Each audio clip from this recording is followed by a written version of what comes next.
Hi everyone, I'm JS and welcome to Chapter 7 of The Global Shift. Now over the past few weeks I have been promising that we are going to get to a technique that is going to directly connect you to your pineal gland, and it is going to lead you to all sorts of meditative changes, astral projection, connecting with your higher self, seeing visuals, angels, the whole thing. And I promise you we're getting close. But you have to understand that this isn't just some technique that I can give you at the whim and you could go in your room and go and try it and go, oh great. You really have to be prepared for it.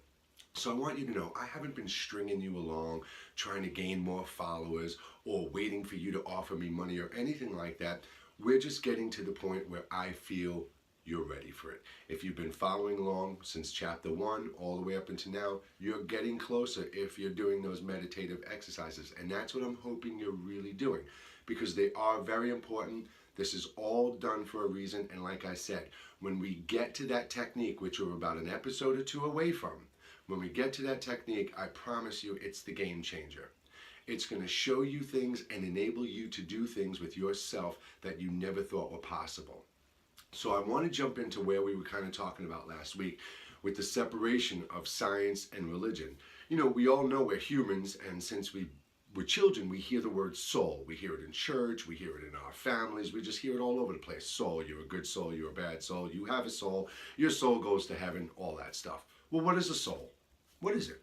Is it a ghost? Is it a spirit? Is it your celestial energy? Yes, yes, yes. But what is a soul? What is it?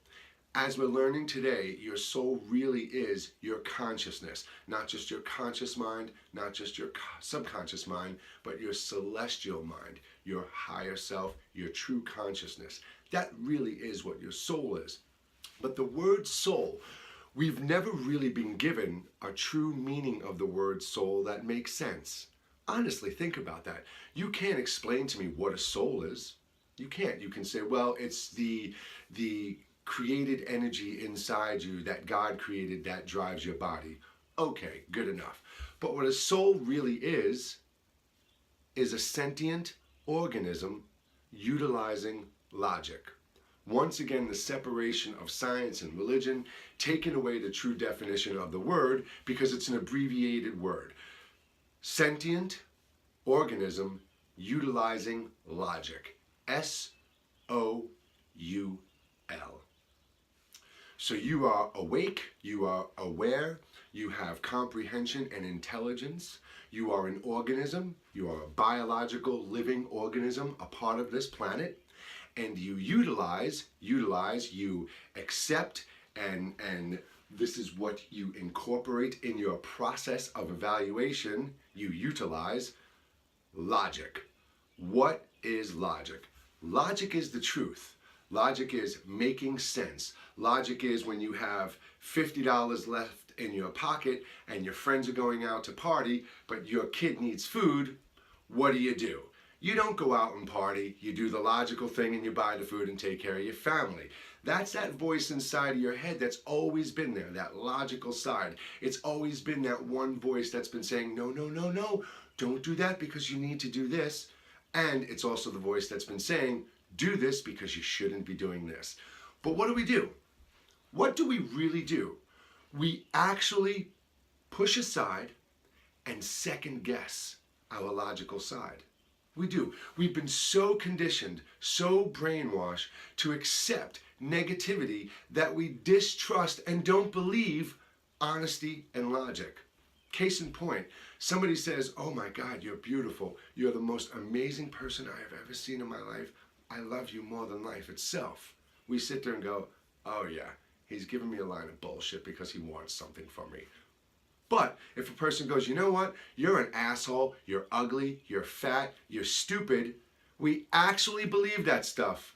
We just soak it in and we take it like a sponge, and I don't mean everybody, but I'm really generalizing here. We take it in and we soak it up like a big old sponge and we hold that. But we don't embrace the truth, the logical things, that you are amazing and you do deserve to be loved and you are here for a special purpose. So that whole sense of us throwing our logical side out the window is the key to why you're not getting to where you need to be in your life. So before we get into this technique that's going to expand you and let you astral project, and truly real astral project, and connect with your higher self and see angels and the old cities and wherever we come from and whatever you want to see, and every memory of every life you've ever had just fluttering in sacred geometry. If we're going to do this, then you need to embrace your logical side. We can't have you second guessing, because what does second guessing do? It creates impatience. It creates frustration. It creates anger, rage. It creates all these negative emotions that feed into darkness and evil. And I'm not going to send you into a meditative state like this when you can possibly be carrying in negative emotions, because this will manifest negativity around you, and we don't want that. So you really do need to start listening to your logical side, because it is absolutely the number one command in your celestial programming: logic. It's not love, believe it or not, it's not love, because logic is love. Do I want to hurt you or beat you, or do I want to take care of you and be compassionate? The logical answer is take care of you, which is love. So logic is our number one command, the number one thing that we have input and embedded into our DNA, and we really need to embrace logic. So start really focusing and listening and paying attention to that voice inside that has been trying to give you that good advice your entire life, because it all leads to the vibrations and frequencies of your higher self. Vibrations and frequencies. You've got it before, the chills, or when you've been praying, or you've been meditating, all of a sudden your ear drums will tremble, or you'll just feel these chills come over you. That is the frequencies. That is the vibration that you hear everyone talking about. So let's get into that, because you're not going to really understand those until we have that clarity of consciousness. So we want to talk about our frequencies and the vibrations that we have, and our clarity of consciousness. So as I've told you before, when I was a kid and things would be going on around me, my mom would be walking into a building or somebody would be coming up behind me, I would feel this heightened sense of awareness, this frequency in my left side, or this vibration in my body. I didn't understand what these were, and this went on all the way up in my life, all the way into my 40s. In these last few years, I would be walking through my home and I would pass through a celestial energy, and I would feel it all around me. I would get so afraid and panicked that I would move away from it. I would be afraid to stay in certain rooms when there was a lot of energy going on in there, and it was because I just wasn't aware of what was going on around me. I didn't have a good understanding of it, and it was because the clarity of my consciousness was misinterpreting the frequencies and vibrations going on around me my entire life. They were making me afraid. I was really, truly in fear of these energies around me. So what happened is I had to really just step back. For me, it got to a very bad point. I just became so overwhelmed. It was like I opened up every portal. My antenna was just picking up and receiving everything, and I couldn't control it. I didn't know how to change the channel. I didn't know how to shut the channel off. And it was so afraid, so overwhelming. I was so afraid, and it was so overwhelming, again, that it fell into that aspect of what was going on in my mind. So all my vibrations, all my frequencies, I was receiving them all. They're all positive. They're all great. And I didn't know what to do with them. This has been going on forever. I had to really start digging into my meditation, and I really had to start focusing on myself as a child. I had to meditate and focus on specific memories at a very early childhood. I'm trying to really think of how to explain this right now to you as I'm doing this. What I would do is I would meditate. I would think of a memory from my childhood, a very early memory, and I would really focus on that memory. I would try and expand that memory out to around that time of my life at that age. What I was trying to do, I refer to as the naked little bean, I was trying to strip away everything that was built on me from school and my parents and just society as a whole. I was really trying to get myself back to that raw, natural consciousness before it was affected, so I can find out who I was, what I was, and why I was here. Because I've always known and I've always felt this spiritual connection without having to go to church or anything like that. So this took a little while for me. And again, this is why we're having these conversations. So hopefully you start doing these things and preparing yourself before we get to these higher levels, these higher exercises, literally exercises that are meant for higher vibrating beings. So we've got to get you up there.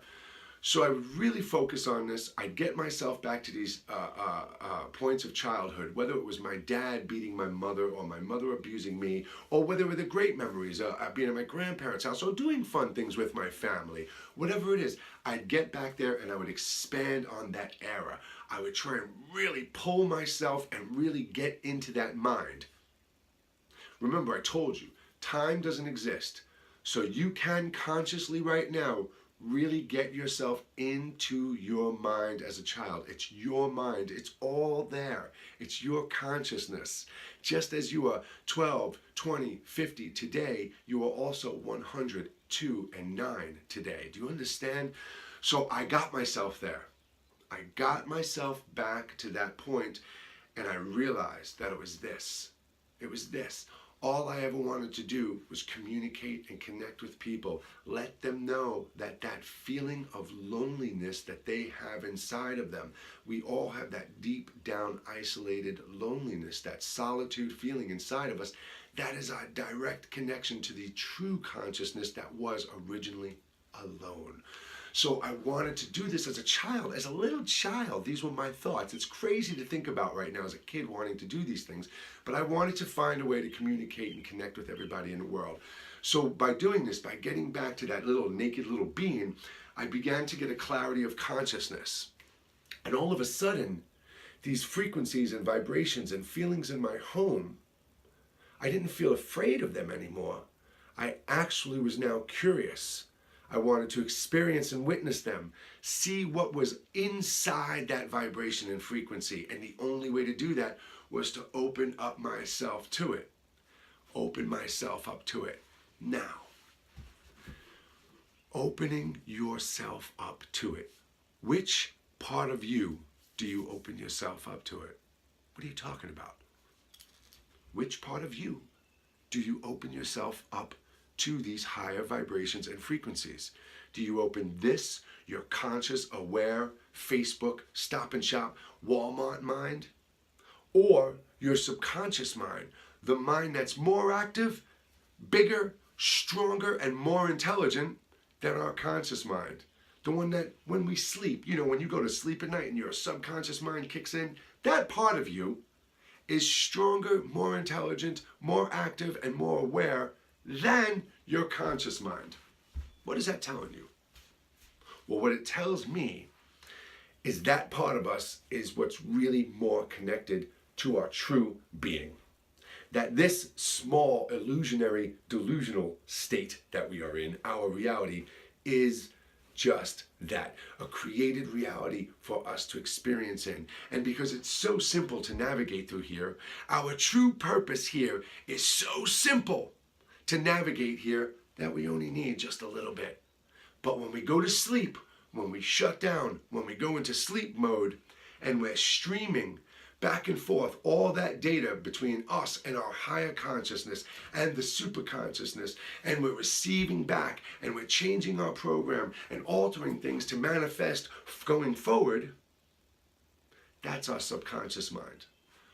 But both the conscious and the subconscious make up our celestial conscious mind. So when I meditate, when I go to meditate, when I sit down and I get in my position, I'm not just thinking, I want to tap into my higher self, I want to talk to God, I want to talk to the living universe.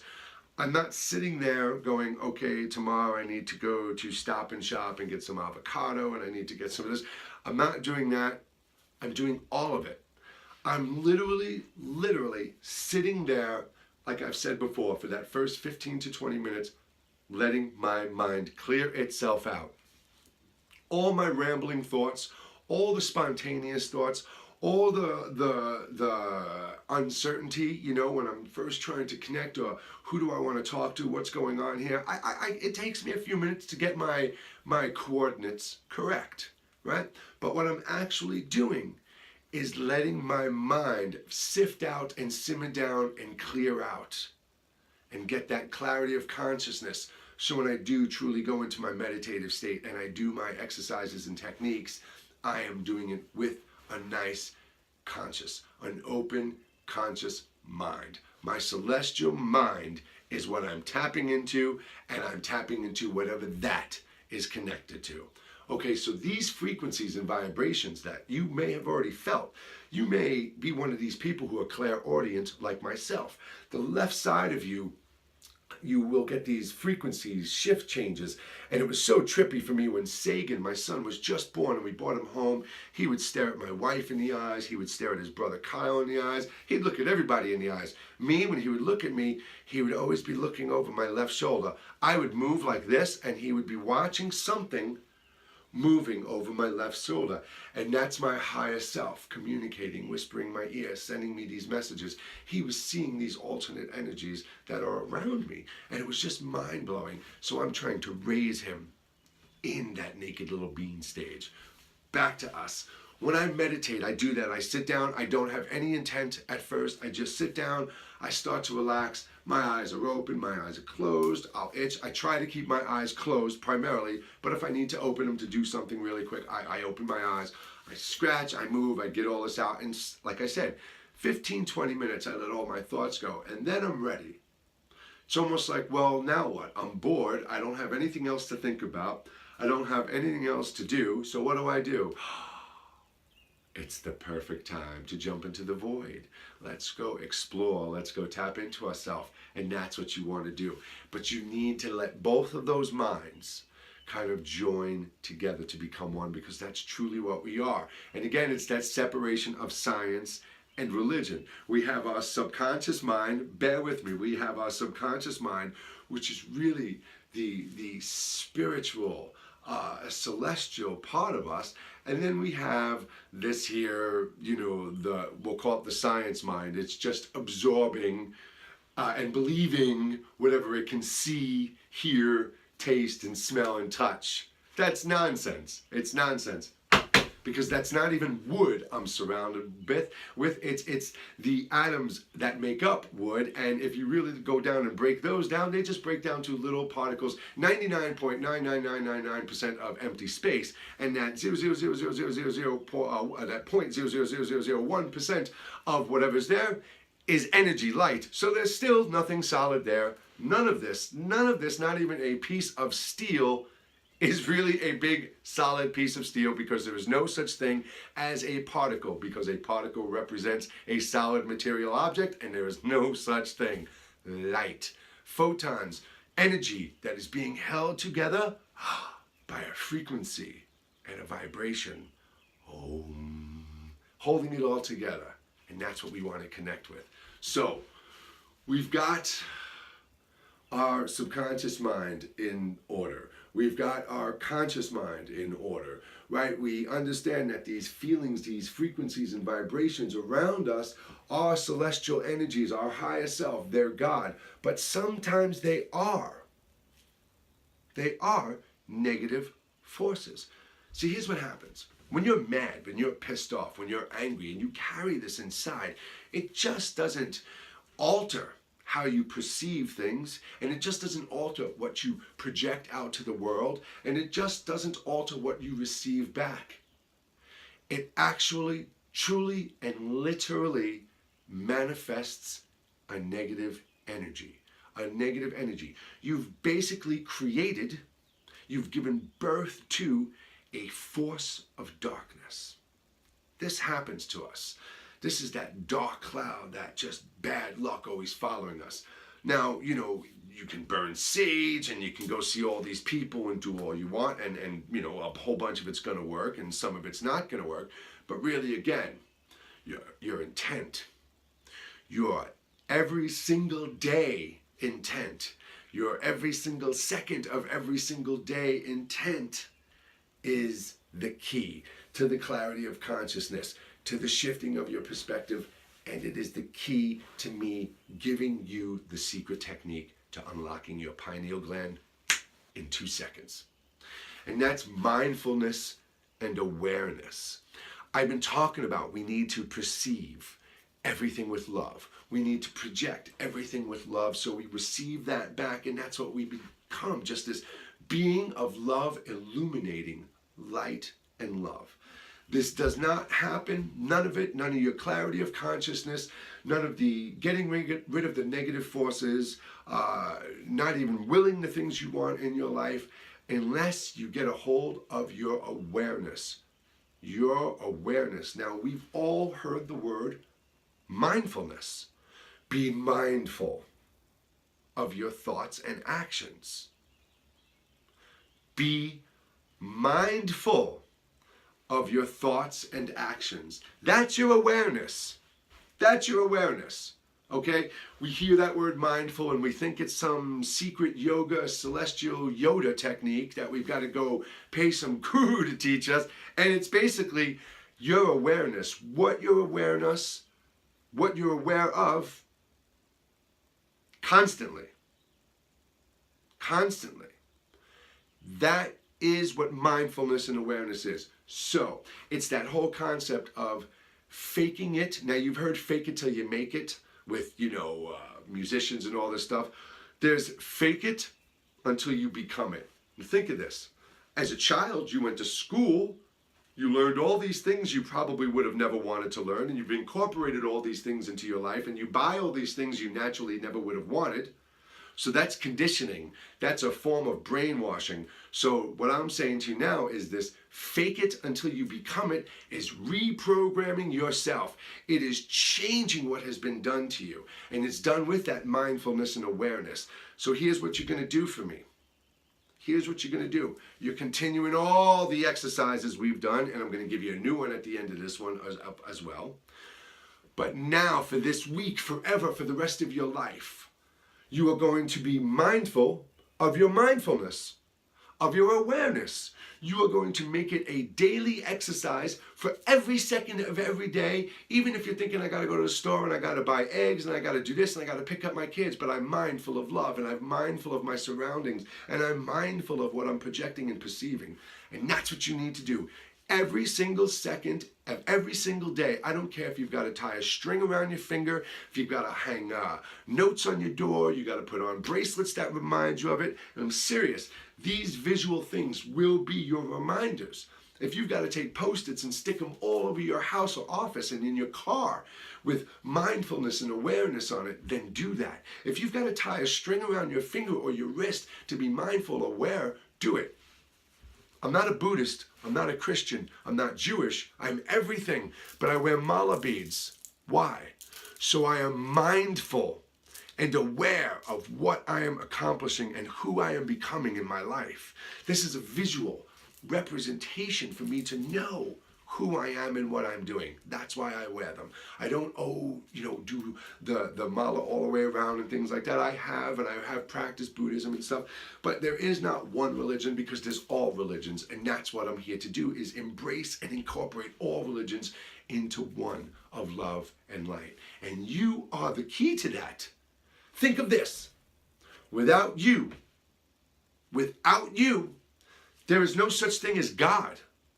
Without you, there is nothing here. We're not God, we're not the universe, but we are a gift and a creation of God, an individual unit that is out there and exploring, not only for ourselves to expand and experience and become something so amazing that you won't even believe it, but we also do this for the original consciousness, God. But if you're not here, if you don't have your consciousness, then this doesn't exist. Think about that. You go to the hospital to have surgery done, you're sedated, you are incapacitated, you are put down in this point of no memories, you go out, you wake up. When you're there, nothing exists. You are shut off, completely disconnected, nothing exists.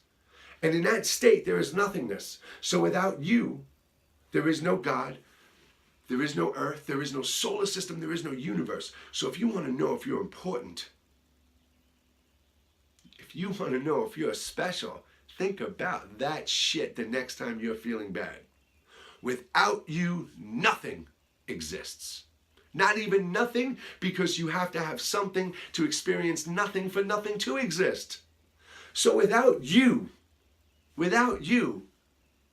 there truly is nothing. So you need to be mindful every single day that you are so special and so unique, that what you are experiencing, how you are perceiving and projecting yourself out into this world, dropping those ripples into the pond, is not only changing yourself and those around you, it's changing the universe. It's working back and forth with God, and that's what we need to do. The living universe, God, Buddha, Mohammed, whatever word makes you feel good. Because like I said, it doesn't matter what car we're in, what GPS we use, what road we drive in, what highway or what back street we go. At the end, we all go home. So be mindful every single second of every single day of what you're being mindful of. And this is going to help you get that clarity of consciousness. It's going to let the fear that we are all subject to all day long. That's you put on the news, you get 3 good articles and 30 bad ones. You go to the movies, it's all action, death, blowing shit up for the most part. We are just so subject and so embedded to embrace fear and anger and rage as normalcy that we distrust the love and the light. We think it's hokey pokey and hippy dippy bullshit. Meanwhile, it's the true nature of our existence. What our true purpose is. We're not going to talk about that today because we're running out of time, and I want to give you this last exercise. The pre-pineal meditative exercises. Last week you were doing, resting your hands lightly, resting your eyes, lightly in your hands, just like this in your meditation exercises. Go back to that chapter and watch that chapter to see how you do that exercise. Now what I want you to do for this week, remember I said we're about an episode or 2 away from me giving you this technique. But what I want you to do this week is do your meditation with your pure intent. Your intent is to connect with your higher self and God and the living universe. You are closing yourself off to all negativity. I'll give you a little saying that I do at the end that might help you. So you get into your meditative state, you're doing your meditation as we've been doing them, the breathing, what you're focusing on. Here's the key I want you to do here's the key I want you to do this time. Before you meditate, get your clarity of consciousness, sit there, get your itchies out, your bugs out, all that stuff. Before you are really ready to kick in your meditation, lights out, room's dark, everything's quiet. I want you to, before you meditate, rest your eyes lightly, like I told you last week, into your hands. Breathe in through your nose and out through your mouth. As you're sitting here, just keep your thoughts pure, love, light. I am a being of love and light, and I am here to experience and witness for the super consciousness. Just rest, keep breathing in through your nose and out through your mouth, or however you can breathe comfortably. And do this for about 2 to 3 minutes. Do this until you feel the pressure starting to build up to where it's going to become uncomfortable. Not when it becomes uncomfortable. So I'm sitting here, there's no problem. I'm sitting here, and I could probably sit here for an hour like this and it won't be uncomfortable. So either till it starts to become uncomfortable, right before that, I don't want it to become uncomfortable, or about 2 to 3 minutes, and just gauge the time. Just, estimate it. Okay, that's probably 2 or 3 minutes. There's no real specific amount of time, but just rest your hands there. Before it becomes uncomfortable, lift off. If there's no discomfort and you don't perceive any discomfort coming up, then leave it there for about 2 minutes. Then, keeping your eyes closed, lift yourself up and put your hands down. Either open cup up, okay? Doesn't matter, open cup up, or just put your hand down and relax on your thighs, whatever, doesn't matter. If you know specific mudras, that's fine, you can do all those, but I either just sit like this for the most part, and I just sit relaxed like this. So one more time, I always like to go over things and really repeat them a lot. My drum students used to drive them crazy. So before you start meditating, you get all your itchies out, you do all that. Before you really kick in, you rest down, you rest your eyes. No contacts, no glasses, obviously. No contacts, no glasses. You rest your eyes. You do this for a couple of minutes, right? Then you come up, you go into your meditation state. Now, I don't know if you're meditating for 5 minutes, 10 minutes, 15 minutes, but here's the key now.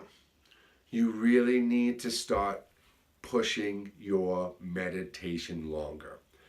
At least 20 minutes. And it's tough. It's tough. Don't worry if you move or get an itch. If anything like that goes on, do it, because if you don't, it's going to create the distraction. So I'd rather you take care of it quickly, adjust yourself, fix your pants, fix your shirt, and get right back into it. Just don't open your eyes. You cannot open your eyes for the entire time. Before you open your eyes at the end of your meditation, guess what I want you to, that's right. Before you open your eyes at the end of your meditation, bring your hands up. Rest your head down, continuing to breathe in through your nose and out through your mouth if that is the comfortable way for you to breathe. Breathe in through your nose and out through your mouth, and release before it becomes uncomfortable. Or again, hold it for about 2 minutes. Now, when you lift off, we're in that dark room. Observe the back of your eyelids. Couple of seconds.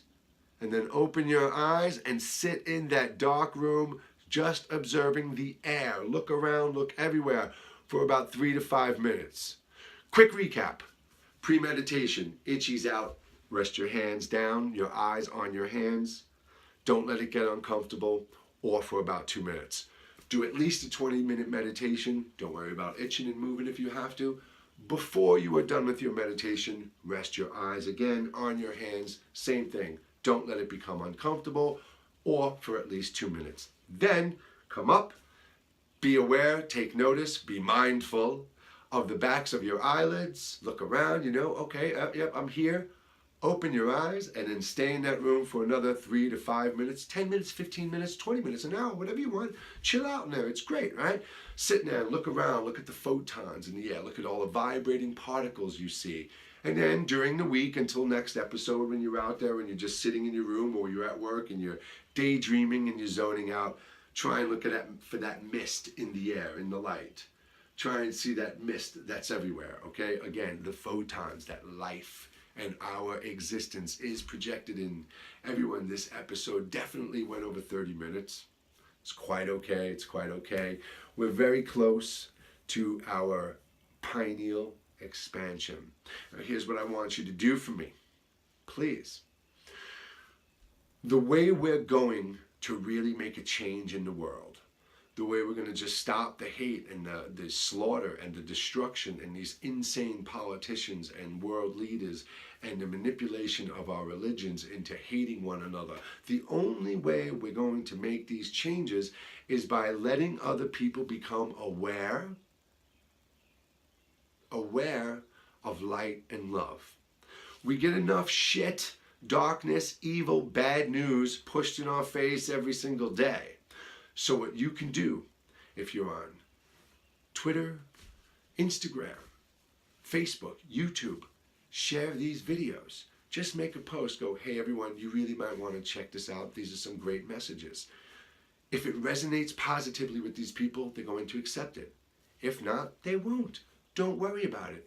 It has nothing to do with you, but I'm not asking you to promote this so I get some monetary gain or something, but this is how we change things. This is how I get to make my childhood dream come true of connecting with everyone in the world. And one day, there will be a way, I will have a way to speak with so many people at once that it will be like almost the president talking. I'm going to get to speak to almost the entire planet sometime, and I'm looking forward to that. And I'm even going to do one of these chapters on an American president, what it could be, what it should be, and what it will be. Everyone, until next week, thank you so much. With love and light and mindfulness and awareness, get out there and perceive and project and receive love and light. Take care.